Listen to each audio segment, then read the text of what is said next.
Assalamu alaikum урматтуу мекендештер, талас тургундары.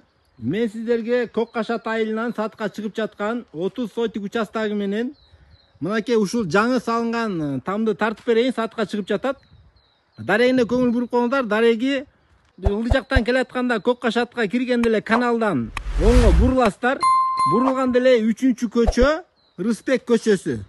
Мына туугандар, ошол канал жээктеп келип эле Рыспек көчөдөн күн чыгышты көздөй бурулганда эле сол жак бетте мына ушул экинчи тамды сатка коюп жатат.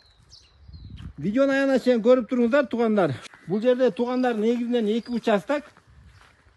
Караңыздар, бул участоктун кенени. Болжолу менен 60ка 65ке 50 метр. Түштүктөн түндүккө 65 метр, ал эми чыгыштан батышка жалпы 50 метр. Мына ушул бардык айланадагы бош участокты көрүп атасыздар. Анда эмес азыр алыстабай туруңуздар, мен сиздерге үйдүн ичин баарын тартып берем. Мынакей туугандар, үйдүн ичине кирип атабыз. Бисмилла. Киргенде эле караңыздар, чынында эле үйдү аябай чоң салган экен. Киргенде эле бул жакта чоң холл коридор экен. Бул коридордун временкасына оң тарабына кирип кетет экен. Ал эми үйгө болсо бул сол тараптан кирип кетет экен. Биринчи үйдөн баштайлы, анан временканы тартып берем. Мына үйдүн ичине киргенде бул жерде чакан холл. Сол жагында бул жакта бир спальни, жана бул жакка киргенде дагы бир спальни десек болот.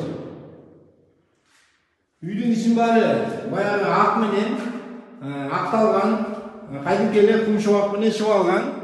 Ал эми бул жагында туугандар зал окшойт. Же болбосо бул жакты спальня кылып, нар жакты зал кылса да болот.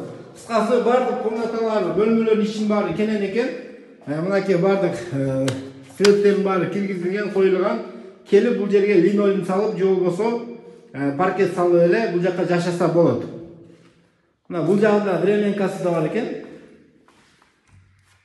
Мына временкасында кененин караңыздар. Мынакей 2 бөлмө бул жакта временкасы. Тамак иче турган жай болсо да болот. Бул жагы кухнялы, нар жагын тамак иче турган жайы. Нар жагында да складтары, чакан складтары да бар экен. Туугандар, баасын негизинен келишим баада. Ким кызыккан болсо чалып көрүңүздөр. Шашылыш баасын деле өтө кымбат айткан жок. Кимге эгер туугандар ушул участок там жаккан болсо, төмөндө номерге байланышыңыздар. Видеого лайк басып, жакындарыңыздарга видеону бөлүшүп коюңуздар.